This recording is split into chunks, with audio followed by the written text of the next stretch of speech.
د ژور خفګان نښې، عوامل او درملنه.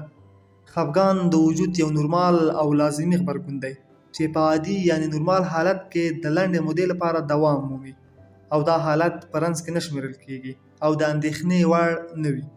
د خپلوانو پر مړینه خفګان، تر شخړو وروسته خفګان، او کله کله هسې زړه تنګي دا د نورمال خفګان بیلګې دي. خو که دغه خفګان لږ تر لږه له 2 اونیو وغځېږي او یا د انسان د عادي ژوند مخه ونیسي، نو بیا ناروغي ګڼل کیږي.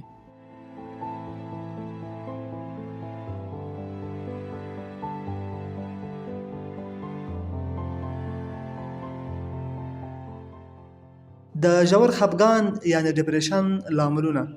د خفګان اصلي لاملونه څرګند نه دي او هر څوک د ژوند په ترڅ کې له خفګان سره بیلابیلو لاملونو له امله مخ کېدلی شي چې ځینې دلته درسره شریکوو. د مینې کمښت. ډیری وګړي فکر کوي چې هیڅ څوک ورسره مینه نه لري، خپل ځان په نورو باندې بوج فکر کوي، نو دا هم د ژور خفګان یو لامل دی. ناڅاپي بدلونونه. د انسان په ژوند کې یو ناڅاپه بدلون راتلل چې هغه په شخصي ژوند کې وي یا د کار په برخه کې وي چې د چا په خوښه نه وي، نو دا هم د خفګان سبب کېدای شي. له دردونکو حادثو سره مخامخېدل، د کورنۍ غړو او خپلوانو مړینه او ژوبله، د شتمنیو، کارونو او یا ټولنیزو مقام له لاسه ورکول او داسې نورې ستونزې د خفګان لامل کېدای شي. د ژور خفګان یعنی ډپریشن درملنه. دینی احکام پر ځای کړئ، تل هڅه وکړئ چې د خدای پاک عبادت وکړئ او خدای پاک پر مرستې باور په ځان کې پیاوړی کړئ. څومره چې کولی شئ د ټولنیزو رسنیو استعمال محدود کړئ. زموږ د ډېرو پریشانیو منبع خواله رسنۍ دي.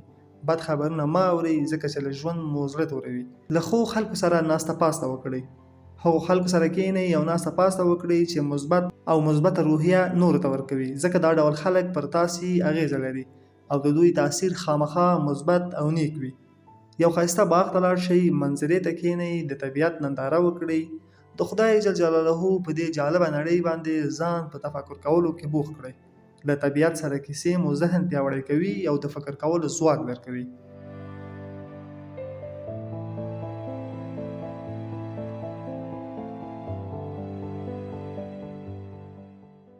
خپل فکر ته مو تغییر ورکړئ.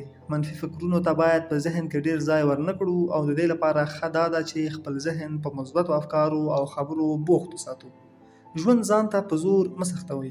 له هیچا سره ځان مه پرتله کوئ. دا خپل هر څه چې لرئ دا تر بل هر چا غوره او ښه وګڼئ. ټولنیزې اړیکې ډېرې کړئ.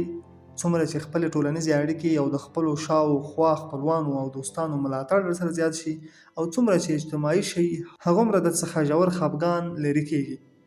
خوښي او غم د ژوند یوه برخه ده. د خوښۍ او غم توازن وساتئ.